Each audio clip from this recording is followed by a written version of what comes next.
আজকের এই ভিডিওটি যদি দেখো তাহলে ম্যাটেরিয়াল নাউন এবং কমন নাউন সম্পর্কে জীবনে আর কোনোদিন ভুল হবে না। আমি চ্যালেঞ্জ করছি, একটু ধৈর্য ধরে ভিডিওটি দেখো। আচ্ছা, ম্যাটেরিয়াল নাউন যদি চিনতে পারো তাহলে কমন নাউন চিনতে পারবে, এটাই হচ্ছে মূল বিষয়। ম্যাটেরিয়াল নাউন কি?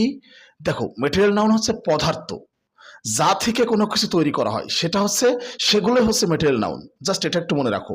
এবার আসো, ম্যাটেরিয়াল নাউন থেকে যা তৈরি করা হবে সেগুলো হচ্ছে কমন নাউন। আচ্ছা ধরো যদি এভাবে বলি উড, উড এটা হচ্ছে ম্যাটেরিয়াল নাউন। দেখো, উড থেকে কি তৈরি করা হয়? চেয়ার তৈরি করা হয়, ডোর তৈরি করা হয়, সোফা তৈরি করা হয়, উইন্ডো তৈরি করা হয়, এগুলো সব হচ্ছে কমন নাউন। আচ্ছা যদি বলি গোল্ড, গোল্ড মানে কি? সোনা। গোল্ড থেকে কি তৈরি করা হয়? নেকলেস, তারপরে রিং, এগুলো হচ্ছে কমন নাউন।